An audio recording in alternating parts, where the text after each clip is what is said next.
À la une de l'actualité, l'AESO exige la libération de la dizaine d'élèves arrêtés suite aux violences scolaires. L'association des élèves du secondaire de Ouagadougou qui s'en lave les mains à propos du saccage opéré au lycée Philippe Zenda Kaboré. Face à la presse cet après-midi, elle s'est voulue intransigeante. Elle compte mener la lutte jusqu'au bout. Vous entendrez ses responsables. Parents, élèves et enseignants de l'école primaire publique d'Andébé sont encore sous le choc 4 jours après l'effondrement des salles de classe. Une vingtaine d'élèves blessés, dont une malheureusement décédée. Ses parents s'en remettent à Dieu. Comment se portent les autres blessés? Qui est le maître d'ouvrage des infrastructures écroulées? Qui les a construits? En quelle année? C'est le grand format de cette édition. Près de 6 millions de tonnes de céréales attendues pour la prochaine saison agricole humide. Une campagne lancée ce matin dans le plateau central. Images et commentaires à suivre dans quelques instants. Mesdames et messieurs, voilà pour l'essentiel de l'actualité de ce 27 mai. Bonsoir et soyez les bienvenus. Un invité dans ce journal, l'ancien ministre de la Culture, Abdoul Karim Sango, président du comité de réorganisation du Parent, le Parti de la Renaissance nationale, sera avec nous pour parler du prochain congrès de son parti. Mais avant l'actualité, je vous le disais en titre, c'est cette sortie de l'AESO, l'association des élèves du secondaire, principale instigatrice des manifestations contre les nouvelles réformes dans le domaine de l'éducation. Face à la presse cet après-midi, Madi Ouedraogo et ses camarades non seulement ont rejeté en bloc les accusations portées contre leur organisation, mais aussi appelé leurs camarades à poursuivre la lutte. Abdou Aziz Sari. Pourtant, les autorités en charge de l'éducation nationale le disent avec force. Ce sont les élèves qui ont saccagé le véhicule, y compris le bureau du proviseur du lycée Philippe Zenda Kaboré, lors des manifestations du 17 mai dernier. Des accusations que rejette ici l'association des élèves du secondaire de Ouagadougou. Face à la presse ce 27 mai, elle donne sa version des faits. Comme on a des dispositions et dispositifs sécuritaires lors des manifestations qui carrent le mouvement pour qu'il n'y ait pas de désordre. Et quand on est réprimé vraiment à ce niveau, on ne peut plus, les dispositifs n'existent plus. Et d'après les informations, quand en tout cas la police a réprimé les élèves, ils sont rentrés dans l'enceinte de l'établissement. Maintenant, c'est à suite à ça, nous aussi on a constaté les dégâts comme vous l'avez constaté. Loin de céder au découragement face à la répression, l'AESO réaffirme une fois de plus son engagement à poursuivre la lutte pour l'annulation des réformes engagées par le gouvernement. L'AESO appelle les élèves de la ville de Ouagadougou et environnants et les autres régions de faire preuve de courage, de sacrifice et à se mobiliser davantage au sein de leurs organisations pour refuser ces réformes anti-élèves, quelles que soient leurs années d'application. Comme en 1999-2000, en 2013, rejetons fermement l'application de ces réformes qui détruiront notre système éducatif. D'ores et déjà, l'AESO exige l'annulation pure et simple du décret portant sur les réformes de l'examen du baccalauréat, le maintien des 2 sujets au choix en histoire, géographie et en SVT, la libération immédiate et sans condition de tous les élèves détenus à la MACO et dans les autres lieux de détention. Sur les antennes de la télévision BF1, le ministre en charge de l'Éducation nationale a fait cas d'une manipulation dont les élèves feraient l'objet. Mais pour l'AESO, il n'en est rien. Ceux qui pensent qu'on est manipulé, ils peuvent venir nous manipuler parce qu'eux, ils ont les matériels, ils ont tout ce qu'il faut pour manipuler quelqu'un. Et si c'est manipulable, ils n'ont qu'à venir nous manipuler aussi. Nul n'a le monopole de la manipulation. Tout en souhaitant prompt rétablissement à tous ses camarades blessés lors des différentes manifestations, l'association des élèves du secondaire de Ouagadougou demande au gouvernement d'assurer une totale prise en charge de ces derniers. Restons dans le domaine de l'éducation, mais dans un autre registre. Direction commune de Dandé dans le Haut-Bassin, où l'école primaire B s'est effondrée sur les élèves en pleine composition de l'examen du 3e trimestre. Bilan, un décès, une vingtaine de blessés, dont des cas graves évacués à Bobo Dioulasso. 4 jours après les faits, une de nos équipes s'est rendue sur les lieux, surtout Justin Dabiri. Un bâtiment entièrement décoiffé, le bureau du directeur, les salles de classe du CM2, CM1 et CE2 complètement détruits. La classe du CE2 est la plus touchée. Une partie du mur s'est effondrée sur les élèves. Des traces de sang encore visibles sur le sol. Nous avons enregistré 26 blessés. Ça, c'est au niveau humain. Il y a eu également des dégâts matériels. C'est une situation qui était brusque parce qu'il n'y a pas eu un son qui peut nous permettre d'échapper. Comme c'était brusque, les élèves étaient, avec leur maître, étaient dans les classes et il fallait les sauver. Vu le nombre, il y a d'autres qui étaient déjà sous les briques. Parmi les 26 élèves blessés, 3 ont été transférés au centre universitaire Sorosano. Parmi eux, Balkissa Ouedraogo, une personne déplacée interne de la classe du CE2 qui succombera plus tard à ses blessures. J'ai soulevé une brique sur elle. J'ai senti qu'elle n'a pas eu le temps de rentrer sous l'établement, ce qui a fait qu'elle a pris une brique naturellement sur la tête. Le père, encore sous le choc de la disparition de sa fille, s'en remet à Dieu. Pour ma part, je m'en remets à Dieu et aux autorités du pays.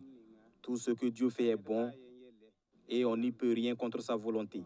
Quelle qu'en soit l'issue de toutes ces épreuves que nous endurons, résignons-nous car la volonté de Dieu prévaut toujours et nous ne pouvons que nous y faire.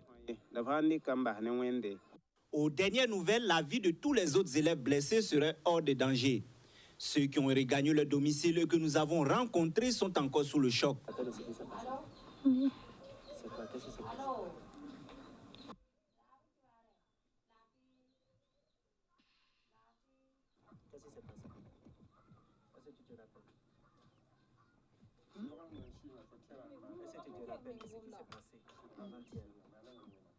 C'est en 2014 que ce bâtiment de 3 salles de classe et le bureau du directeur ont été construits selon le maire de la commune de Dandé. C'est un marché qui a été conclu en 2013. Voilà. Bon, avec l'insurrection, c'est la délégation spéciale qui a achevé le marché. Quand tu regardes le montant de l'enveloppe allouée pour cet ouvrage, c'est un fonds transféré. L'État a transféré 21 millions, environ 21 millions pour faire cet ouvrage-là. L'entrepreneur a subventionné à 17 millions. Ça, c'est des constats nationaux. On ne peut rien. On dit que le moins 10 ans va être forcément attribué. Voilà. Elle a été attribuée. Bon, peut-être aussi le second, maintenant, c'est le manque peut-être de suivi. Voilà. Si le chantier n'a pas été bien suivi, là, ça peut causer ces dégâts. Les dégâts sont énormes. Une élève décédée, plusieurs blessés et des centaines d'élèves sans salle de classe pour achever leur année scolaire. Parmi ces élèves, 68 sont en classe d'examen comme Abdul Fatao. Ce jour-là, on est en train de faire la composition. Et la pluie a endommagé l'école. On a eu peur et d'autres sont blessés. On veut que vous construisiez une école pour nous. Reconstruire une école qui ne va pas subir de nouveau la furie du vent et de la pluie, c'est le souhait de Fatao et ses camarades qui souhaitent aussi reprendre les cours le plus rapidement possible afin de préparer leur examen de fin d'année. Une école qui s'écroule quelque temps après sa construction, une situation gravissime qui est loin d'être un cas isolé, l'effondrement des infrastructures. Quelque temps après ou avant leur inauguration est devenue monnaie courante au Burkina Faso. D'est en ouest et du nord au sud, des cas sont constatés. Ce soir, Hervé Dapa nous livre son analyse sur la question. Suivez. Comme un air de déjà-vu, une infrastructure qui s'effondre. L'image ne choque même plus, c'est devenu un banal phénomène, les consciences sont aseptisées. Sauf qu'ici, dans la commune de Dandé, l'effondrement d'un bâtiment de 3 salles de classe a causé un mort et fait une vingtaine de blessés. Tous des élèves venus apprendre. Comment en est-on arrivé là? Le drame des Dandé est le triste résultat d'une succession d'indifférences, une accumulation de complicité et une concentration de léthargie dans la conduite des travaux des chantiers publics. Et pourtant, la nature avait averti à plusieurs reprises. Comme en ce mois de mai 2020, à Tenkodogo, le stade régional, à l'épreuve du vent, a vu son toit totalement détruit avant même la fin du chantier. Celui de Manga, lui, a eu le luxe d'aller jusqu'à terme, mais la pelouse synthétique posée s'est avérée défectueuse. Un peu plus récent, des infrastructures routières malmenées par la pluie à Banfora. Tous ces travaux ont un point en commun. Ils ont été réalisés dans le cadre des festivités du 11 décembre, le symbole même de la légèreté dans les travaux publics. Et pourtant, pendant les travaux, on assiste à ce qu'on appelle des visites de chantier conduites par les autorités. Le balai est incessant, le phrasé constant. Taux d'exécution satisfaisant. Mais la nature n'a que cure des dissimulations. Le moindre coup de vent, la petite goutte de pluie et patatras. Qui sont les coupables? Le maître d'ouvrage, dans le cas d'espèce les collectivités territoriales ou encore l'État? Non. Innocent. Le maître d'ouvrage délégué? Non coupable. Le maître d'œuvre technique ou encore le bureau de contrôle? Innocent. Le laboratoire national de bâtiments et des travaux publics pour les grosses œuvres? Non coupable. L'entreprise exécutrice des travaux? Innocent. Le processus d'attribution des marchés publics? Non coupable. À qui la faute? Personne. La majorité des enquêtes aboutit difficilement à des condamnations. Les quelques entreprises épinglées dans le cas contraire s'arrangent pour mourir et ressuscitent sous un autre nom. Et c'est reparti pour les affaires. Dans une atmosphère où règne complicité, corruption, opacité, dessous des tables, rétrocommission. Jusqu'au drame de Dandé, où un enfant parti à l'école sera ramené à ses parents sans vie et une vingtaine d'autres blessés et traumatisés. Tout le monde savait que ça allait arriver. Les questions, c'était seulement où, comment et quand. Eh bien, le sort s'est acharné sur la commune de Dandé et sur ses 24 élèves qui en ont été les victimes. Peut-être que cette fois-ci, la leçon sera tirée. Déjà, les mots MOTS sont mis sur les mots MAUX. C'est un bon début. Mais attention, dans un contexte où la voracité a pris le dessus sur la moralité, où les enjeux économiques sont si énormes, une vie humaine, quoique sacrée, n'est-elle pas en train de devenir qu'un simple détail, qu'un petit point comptable?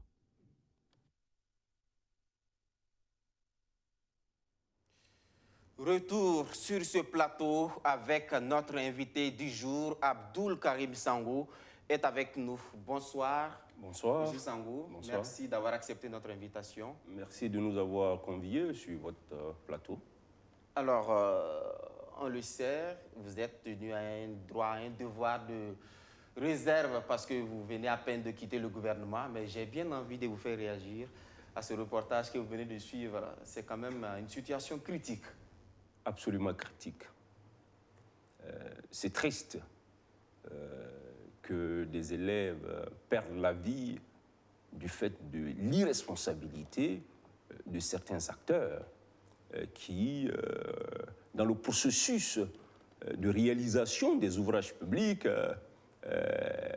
sacrifient l'intérêt général à leur intérêt particulier. D'où d'ailleurs, nous reviendrons là-dessus, le thème hautement ambitieux du congrès extraordinaire du Parent, qui est de dire qu'il est temps que nous, les Burkinabés, nous ayons le courage de nous arrêter un tant soit peu et de nous regarder en face et de redevenir ce que nous aurions dû ne jamais ne pas être. Nous avons dit qu'il faut refonder le Burkinabé nouveau sur le socle du développement endogène.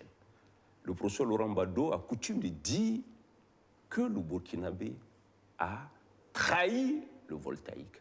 Mais on est dans le cas d'espèce de ce Burkinabé qui a trahi le voltaïque. Or, être Burkinabé, ce n'est pas seulement avoir la nationalité de ce pays, ce n'est pas seulement naître de père ou de mère. Non, c'est porter des valeurs.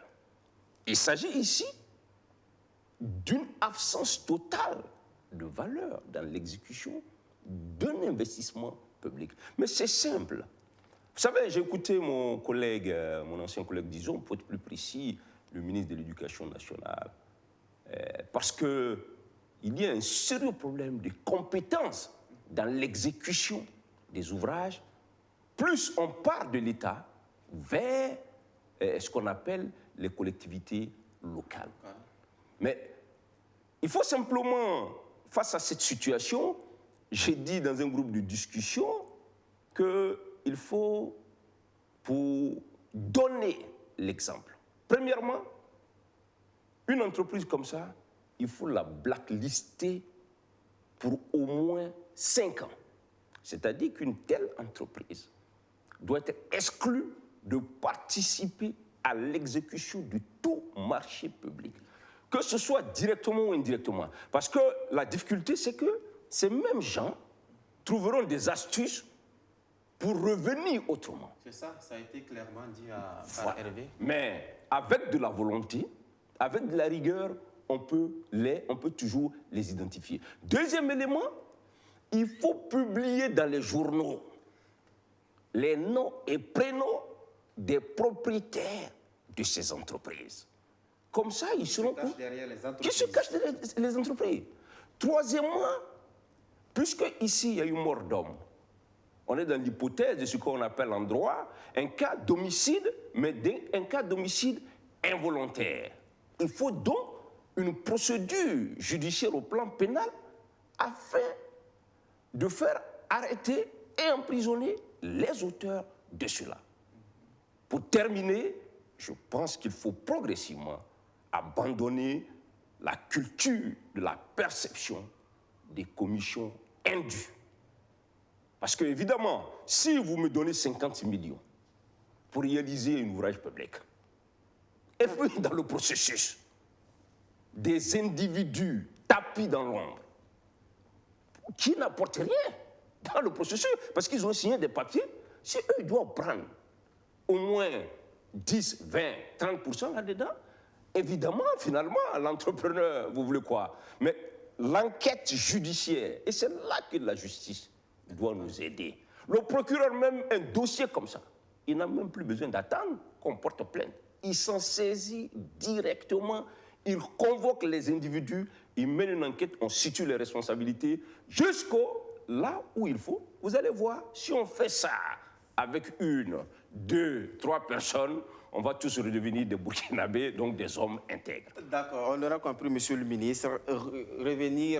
Devenir Burkinabé, vous le dites, refonder le Burkinabé nouveau sur le socle du développement endogène. C'est le thème justement que vous avez choisi pour votre congrès à partir du week-end, qui débute à partir de ce week-end. Évidemment, vous savez, notre parti, qui est un parti d'idées, qui est un parti qui a un projet véritable, bâti sur le socle de la culture burkinabé, mais de la culture africaine, a connu beaucoup de perturbations qui ont fait que les dernières élections, nous sommes sortis 0.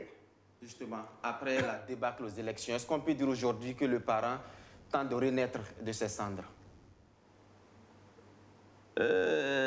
Non, le parent n'est pas... On n'est pas mort. Oui, monsieur le Parce que, non, d'abord, il faut faire... 0 siège vous savez, aux élections législatives, oui, 0 conseillers municipaux. 0 siège, mais il faut... Non, accepter le dire. Au plan constitutionnel, un parti, il faut analyser son action au double plan. C'est vrai qu'il ne faut pas négliger les résultats électoraux. Mais un parti, d'abord, c'est quand même les idées. J'entendais, j'étais content encore, le ministre ivoirien de la Réconciliation disait ça ce matin. Un parti, c'est des idées. Et le parent, de ce point de vue, a des idées innovantes. Mais dans un environnement comme le Burkina, ce n'est pas facile. C'est-à-dire que les gens sont tellement accrochés au quotidien que les idées ont du mal à prospérer. Donc, ne disons pas que nous sommes en train de renaître de nos cendres. Non, nous sommes en train de nous réorganiser pour réoccuper la place que nous n'aurons pas dû perdre. Parce que du point de vue des idées, le parent est un grand parti. D'accord. Du point de vue des idées, vous êtes un grand parti. Qu'est-ce qui est prévu concrètement à ce congrès? D'abord, déjà demain, les délégations vont commencer à arriver. Nous avons la chance pour ce congrès extraordinaire de recevoir aussi des délégations étrangères. Déjà, la délégation ivoirienne est arrivée hier, conduite par le président Gervais Koulibaly, ancien porte-parole du président Laurent Gbagbo, quand il était président de la République. Nous aurons aussi la présence de nos amis du Mali, le parrainat. Donc, demain, nous allons recevoir tout ce beau monde. Et entre demain soir et samedi dans la matinée, nous aurons l'occasion de revisiter les statuts et les règlements intérieurs de notre parti, avec quelques innovations que nous proposons aux congressistes, c'est-à-dire la structure d'implantation du parti. Pendant longtemps, nous sommes restés un parti de ville. Nous voulons, pour les 10-15 prochaines années, faire l'effort d'aller un peu plus, évidemment, vers les campagnes. Ça va être aussi le lieu pour nous de faire le bilan de ce que vous avez appelé la débâcle électorale. Non, ce sont les faits. Vraiment, il n'y a pas de débat. Ce sont les faits. Nous allons faire le bilan. Et puis, dans la soirée, l'après-midi, à 14h, nous allons procéder à la clôture, évidemment, du congrès, avec une réflexion sur la nécessité de renaître, sur la nécessité de refonder notre pays autour des valeurs qui ont toujours fait sa force. Vous savez, la Haute-Volta au Burkina Faso, si vous reprenez la littérature, nous avons toujours été présentés comme un peuple de travailleurs, un peuple de gens modestes, de gens humbles.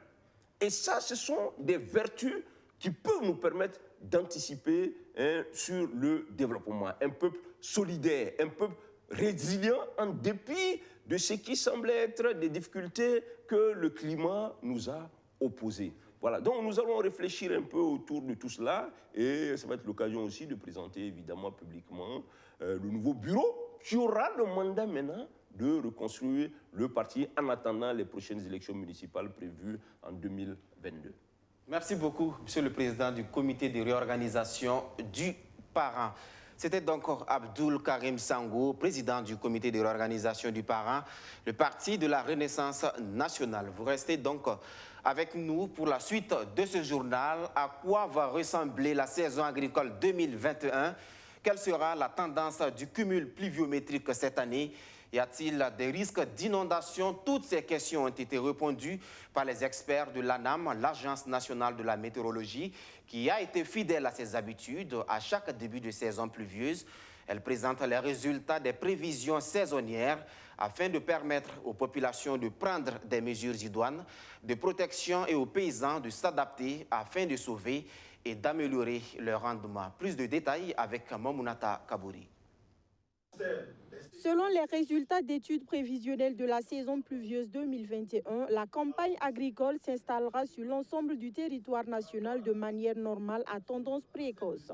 En clair, il est attendu un démarrage normal ou précoce de la campagne agricole, mais pas de manière uniforme.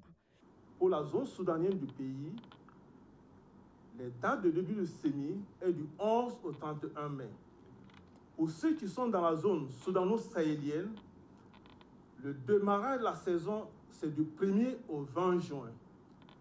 Et pour ceux qui sont dans la zone sahélienne du pays, c'est du 21 juin au 10 juillet. Donc quand on fait le résumé, la saison peut démarrer de manière précoce ou de manière normale et s'achever de manière normale ou un peu tard. Ce qui préoccupe plutôt nos spécialistes de la prévision, c'est la question des séquences sèches de début et fin de saison qui pourraient par moments être de longue durée. Il arrive qu'on observe quelques jours sans pluie, ce que nous appelons les séquences sèches, cela aussi a fait l'objet des prévisions. C'est à ce niveau qu'il y a des problèmes, puisque pour certaines régions, on a observé que les séquences peuvent être normales à longues. Donc une séquence longue, ça veut dire qu'on aura des nombres de jours de séquences sèches plus que ce qu'on a l'habitude d'observer. Donc c'est pour l'instant les soucis majeurs au niveau des résultats que nous avons. Malgré cette tache noire des résultats livrés, les prévisions sont claires pour les périodes de juin à août et juillet à septembre 2021. Il est attendu des cumuls pluviométriques supérieurs à la moyenne établie sur la période de référence 1981-2010. Les risques d'inondation ne sont donc pas à négliger. Et donc, les risques d'inondation sont là, donc il faut prendre des mesures. Ces conseils, c'est éviter de s'installer sur les zones inondables. Voilà, parce que quand on parle d'inondation aussi, il y a des vulnérabilités. Si vous êtes dans une zone inondable et qu'on prévoit une saison humide, donc une saison probablement avec de fortes précipitations, vous risquez d'avoir des problèmes d'inondation. Et donc, il est conseillé d'éviter ces zones-là. Il y a également des conseils aux agriculteurs en fonction de ce qui est attendu au niveau de la saison pluvieuse. Vous avez vu qu'il y a des spéculations qui ont été conseillées en fonction des zones. Au niveau des bas-fonds, on a conseillé aux agriculteurs de privilégier la culture du riz pluvial. Des producteurs qui, face au risque d'inondation, sont appelés à éviter de semer le mil, le maïs, le niébé, le sésame et le sorgho dans les zones inondables. Quant à la fin de cette saison pluvieuse, elle pourrait être normale ou tardive, selon la moyenne, et s'étaler comme suit: du 10 au 20 septembre dans la zone sahélienne, du 21 septembre au 10 octobre dans la zone soudano-sahélienne et du 11 au 20 octobre dans la zone soudanienne. Élaborée pour les périodes de juin à août et juillet à septembre 2021, l'ANAM précise que ces prévisions pourraient évoluer avec le bulletin de mise à jour prévu pour juin 2021. L'ANAM qui prodigue donc des conseils pratiques aux agriculteurs, de quoi les aider à relever le défi de cette année. Les prévisions de production sont à la hausse. Pour la campagne agricole saison humide 2021-2022, les objectifs sont fixés à près de 6 millions de tonnes de céréales, dont 1 million de tonnes de riz. Quant aux cultures de rente, c'est 1 million de tonnes qui est attendu. La campagne agricole humide a été lancée ce jeudi à Bagrin, dans l'Obritinga. Alexis Belemnaba. Pour la campagne agricole saison humide 2021-2022, les objectifs de production sont fixés à plus de 5 990 000 tonnes de céréales, dont 1 million de tonnes de riz. Plus d'1 million de tonnes de cultures de rente et plus de 980 000 tonnes d'autres cultures vivrières. La réalisation de ces objectifs de production doit permettre de réduire l'incidence de la pauvreté en milieu rural dans les 13 régions, selon le ministre Salifou Ouédraogo. Pour atteindre ces résultats, le gouvernement met à la disposition des producteurs à prix fortement subventionné plus de 30 000 tonnes d'engrais minéraux, 5 000 tonnes de semences améliorées, 300 tracteurs équipés, 285 motoculteurs avec accessoires. Pour faire également face aux attaques des ravageurs de culture, 100 000 litres de pesticides sont mis à la disposition du monde agricole. Pour cette campagne agricole, nous devrons poursuivre la mise en œuvre de l'initiative présidentielle, produire 1 million de tonnes de riz paddy, qui doit contribuer à la mise en œuvre de celle visant à assurer à chaque enfant en âge scolaire au moins un repas équilibré par jour, ainsi qu'à la réduction de la facture de l'importation du riz. Et pour réussir cette campagne, il faut compter avec la FAO. L'institution promet d'accompagner le département de Salifou Ouédraogo financièrement et matériellement afin d'accroître la production agricole nationale.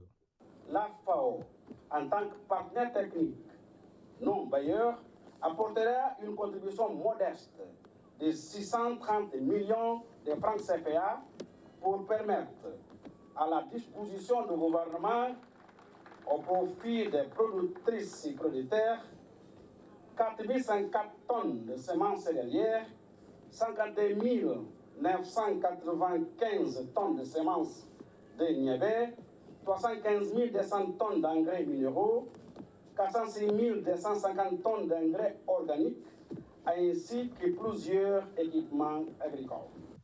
Le ministre en charge des infrastructures, parrain de cette cérémonie, dit être engagé à accompagner les agriculteurs avec des infrastructures routières pour faciliter l'écoulement de leur production.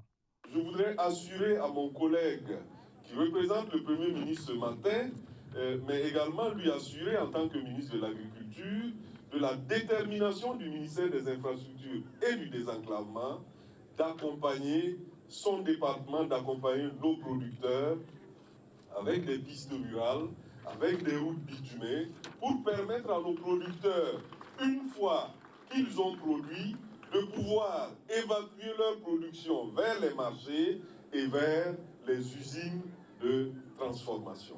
Le représentant du président de la Chambre nationale d'agriculture a marqué l'engagement des producteurs à réaliser les objectifs de production. La campagne agricole précédente a connu une hausse de plus de 12% par rapport aux 5 dernières années.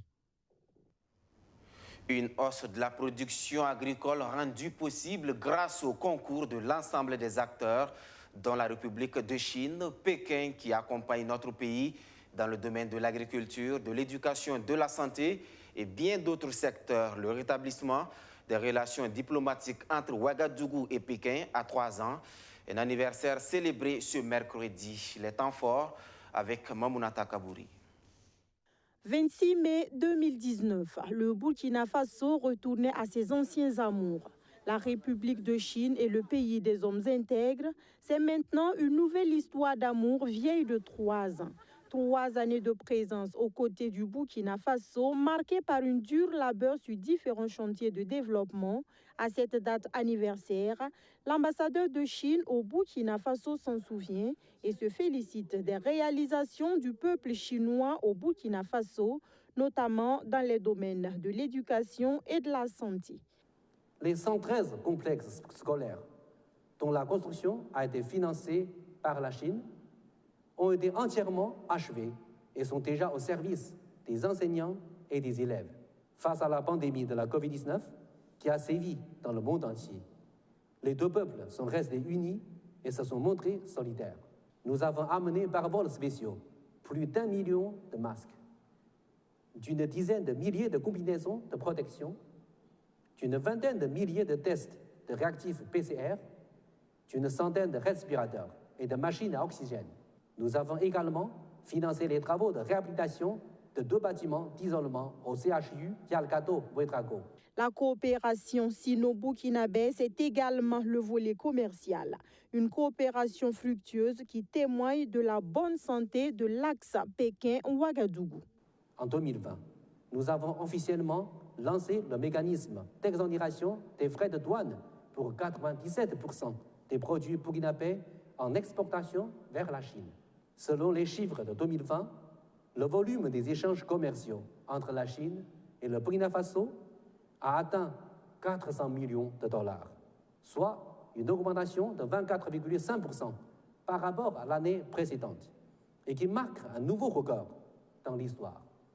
Le 3e anniversaire du renouement des liens entre le Burkina Faso et la Chine, c'est une halte pour magnifier l'amitié entre les deux pays, mais aussi pour mûrir les réflexions afin de consolider les acquis. Dans ce sens, l'ambassadeur annonce que la patrie chinoise est à pied d'œuvre pour l'érection de l'hôpital de Bobo-Dioulasso. La Chine qui s'active également pour apporter 5 331 tonnes de riz à titre d'aide alimentaire d'urgence au Burkinabé, sans oublier la mise en œuvre du projet Smart Burkina destiné à améliorer les infrastructures de communication et le système de sécurité du Burkina Faso. C'est un concept très essentiel à la réalisation du développement durable et du changement social afin que personne ne soit laissé pour compte. L'approche fondée sur les droits humains, en abrégé AFDH, est au cœur d'une rencontre de l'agence de l'eau du Nakambé. Les membres de son comité se sont retrouvés du 24 au 26 mai dernier à Koudougou pour renforcer leurs capacités sur cette approche nécessaire dans la mise en œuvre de leurs activités. Hervé Dapa. Au milieu d'un auditoire visiblement intéressé par son message, le formateur insiste sur un sujet bien précis. On veut construire une infrastructure, c'est pourquoi d'abord? C'est pour répondre à un problème de droits humains. Et on va demander qui sont ceux qui ont besoin de l'infrastructure, pourquoi on doit réaliser l'infrastructure, comment réaliser l'infrastructure, de sorte que personne ne soit laissé de côté dans la jouissance du droit qu'on veut résoudre. L'approche fondée sur les droits humains, l'AFDH, c'est ce que le fonctionnaire du ministère de la Justice est venu distiller aux membres du comité de bassin de l'agence de l'eau du Nakambe. Les participants sont venus de 3 collèges qui constituent les membres du comité de bassin. Cela veut dire que c'est les membres statutaires, les membres désignés de ces 3 collèges-là, à savoir les utilisateurs de l'eau, les collectivités territoriales et les démembrements de l'État. Il était en tout cas important pour nous de les outiller en AFDH afin qu'ils puissent considérer ces questions dans tout ce qui est décision à prendre et orientation à donner et également budgétisation. Et les échanges qui devraient durer 72 heures semblent avoir déjà convaincu les bénéficiaires au 2e jour de la formation. Oui, depuis hier, on a vraiment entamé l'approche basée sur les droits humains. Et il faut dire que c'est vraiment nécessaire pour tous les membres du comité pour pouvoir savoir qu'est-ce qu'il faut prendre en compte dans la mise en œuvre de nos activités et également ne pas mettre à l'écart certaines personnes. On a appris beaucoup de choses quand même, n'est pas fait de la discrimination, c'est-à-dire lorsqu'on a un forage à faire ou bien une retenue d'eau à faire, on doit tenir compte de tout le monde. Cette formation est financée par l'Union européenne via le projet de renforcement des capacités techniques et organisationnelles des comités locaux de l'eau du Nakambe à hauteur d'un peu plus de 600 millions de francs CFA. Cette contribution n'est pas en argent, mais c'est en heures, en expertise. Et les experts hollandais viennent régulièrement ici en mission pour travailler ensemble avec les agences de l'eau de Nakambe. Ces 3 jours de formation seront mis à profit par les acteurs pour tenir la session ordinaire 2021 du comité de bassin de l'agence de l'eau du Nakambe. Voilà qui met fin à ce journal. Merci à tous de l'avoir suivi. Merci de nous suivre depuis Gawa dans le Pony. À demain pour d'autres actualités. Bonsoir.